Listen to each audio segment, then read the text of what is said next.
The Devil with the Three Golden Hairs. There was once a poor woman who gave birth to a little son, and as he came into the world with a caul on, it was predicted that in his 14th year he would have the king's daughter for his wife.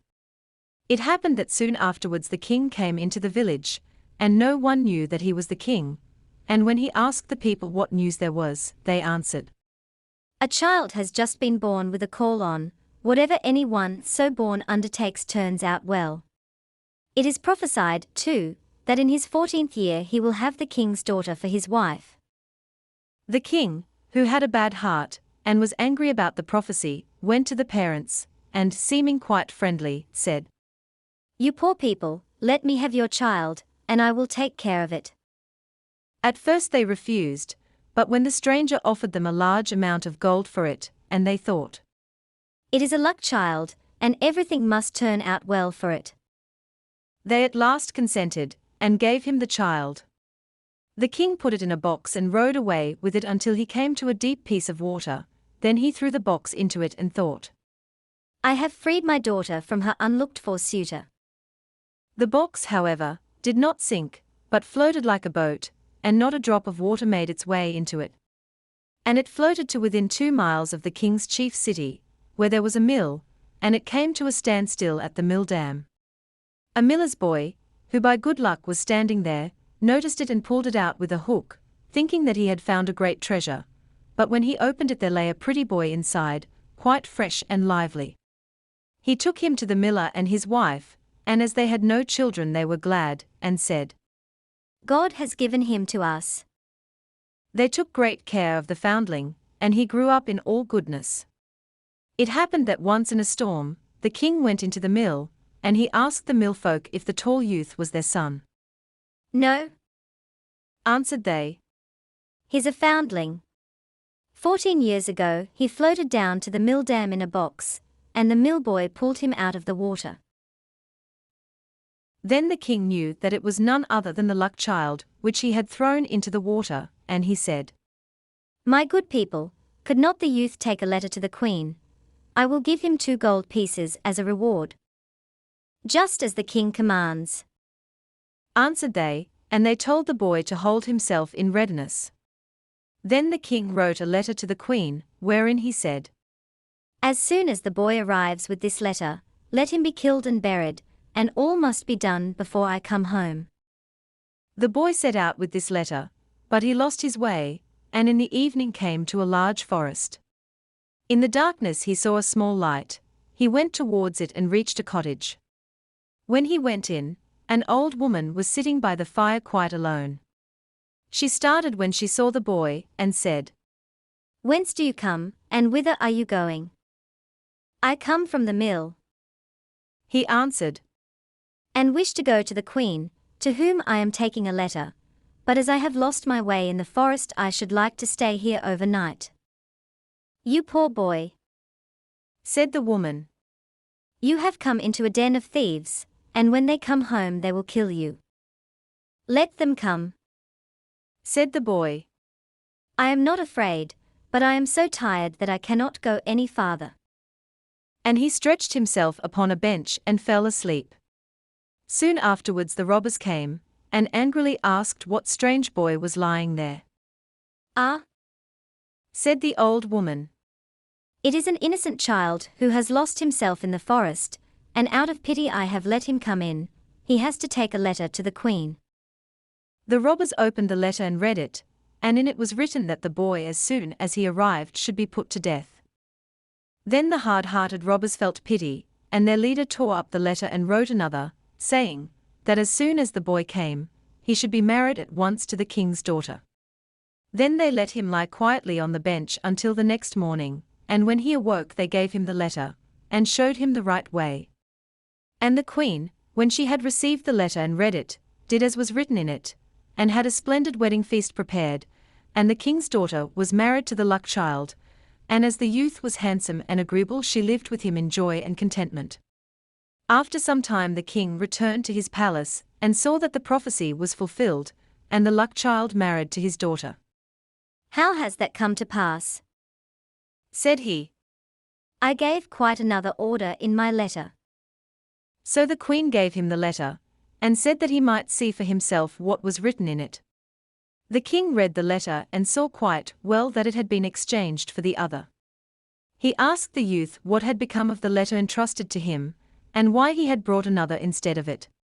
I know nothing about it, Answered he. it must have been changed in the night, when I slept in the forest. The king said in a passion, You shall not have everything quite so much your own way. Whosoever marries my daughter must fetch me from hell 3 golden hairs from the head of the devil, bring me what I want, and you shall keep my daughter. In this way the king hoped to be rid of him forever. But the luck child answered, I will fetch the golden hairs, I am not afraid of the devil. Thereupon he took leave of them and began his journey. The road led him to a large town, where the watchman by the gates asked him what his trade was, and what he knew. I know everything. Answered the luck child. Then you can do us a favor. Said the watchman. If you will tell us why our market fountain, which once flowed with wine, has become dry, and no longer gives even water. That you shall know. Answered he. Only wait until I come back. Then he went farther and came to another town, and there also the gatekeeper asked him what was his trade, and what he knew. I know everything. Answered he. Then you can do us a favor, and tell us why a tree in our town, which once bore golden apples, now does not even put forth leaves. You shall know that.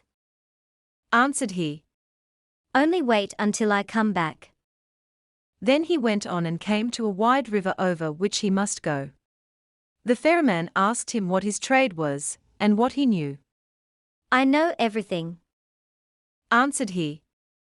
Then you can do me a favor. Said the ferryman. And tell me why I must always be rowing backwards and forwards, and am never set free. You shall know that. Answered he. Only wait until I come back. When he had crossed the water he found the entrance to hell. It was black and sooty within, and the devil was not at home, but his grandmother was sitting in a large armchair. What do you want? Said she to him, but she did not look so very wicked. I should like to have 3 golden hairs from the devil's head. Answered he. Else I cannot keep my wife. That is a good deal to ask for. Said she. If the devil comes home and finds you, it will cost you your life, but as I pity you, I will see if I cannot help you. She changed him into an ant and said, Creep into the folds of my dress, you will be safe there. Yes. Answered he. So far, so good, but there are 3 things besides that I want to know: why a fountain which once flowed with wine has become dry, and no longer gives even water, why a tree which once bore golden apples does not even put forth leaves, and why a ferryman must always be going backwards and forwards, and is never set free. Those are difficult questions. Answered she. But only be silent and quiet and pay attention to what the devil says when I pull out the 3 golden hairs. As the evening came on, the devil returned home. No sooner had he entered than he noticed that the air was not pure. I smell man's flesh. Said he. All is not right here. Then he pried into every corner, and searched, but could not find anything. His grandmother scolded him. It has just been swept. Said she. And everything put in order, and now you are upsetting it again. You have always got man's flesh in your nose.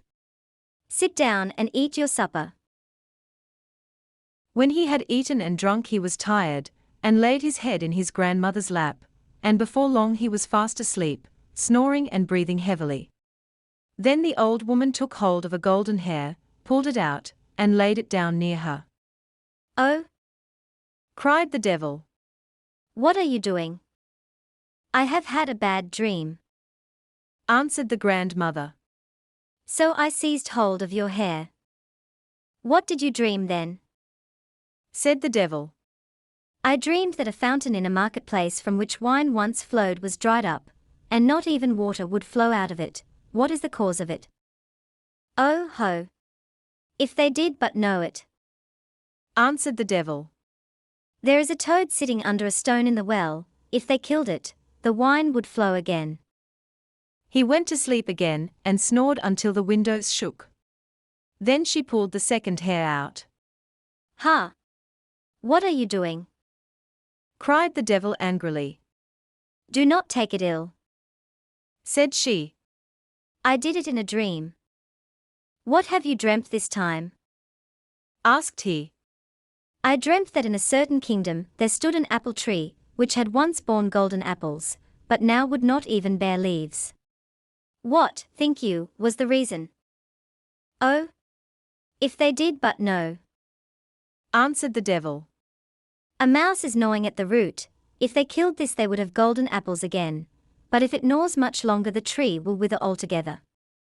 But leave me alone with your dreams. If you disturb me in my sleep again, you will get a box on the ear. The grandmother spoke gently to him until he fell asleep again and snored. Then she took hold of the third golden hair and pulled it out. The devil jumped up, roared out, and would have treated her ill if she had not quieted him once more and said, Who can help bad dreams? What was the dream, then? Asked he, and was quite curious. I dreamt of a ferryman who complained that he must always ferry from one side to the other, and was never released. What is the cause of it? Ah! The fool. Answered the devil. When any one comes and wants to go across, he must put the oar in his hand, and the other man will have to ferry and he will be free. As the grandmother had plucked out the 3 golden hairs, and the 3 questions were answered, she let the old serpent alone, and he slept until daybreak. When the devil had gone out again, the old woman took the ant out of the folds of her dress, and gave the luck child his human shape again. There are the 3 golden hairs for you. Said she. What the devil said to your 3 questions, I suppose you heard. Yes. Answered he. I heard, and will take care to remember. You have what you want. Said she. And now you can go your way.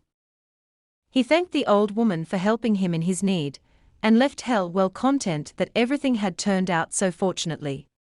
When he came to the ferryman, he was expected to give the promised answer. Ferry me across first. Said the luck child. And then I will tell you how you can be set free. And when he reached the opposite shore, he gave him the devil's advice. Next time any one comes, who wants to be ferried over, just put the oar in his hand. He went on and came to the town wherein stood the unfruitful tree, and there too the watchman wanted an answer. So he told him what he had heard from the devil. Kill the mouse which is gnawing at its root, and it will again bear golden apples. Then the watchman thanked him, and gave him as a reward 2 asses laden with gold, which followed him. At last he came to the town whose well was dry. He told the watchman what the devil had said. A toad is in the well beneath a stone, you must find it and kill it, and the well will again give wine in plenty.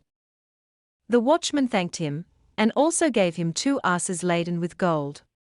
At last the luck child got home to his wife, who was heartily glad to see him again, and to hear how well he had prospered in everything. To the king he took what he had asked for, the devil's 3 golden hairs, and when the king saw the 4 asses laden with gold he was quite content, and said, Now all the conditions are fulfilled, and you can keep my daughter.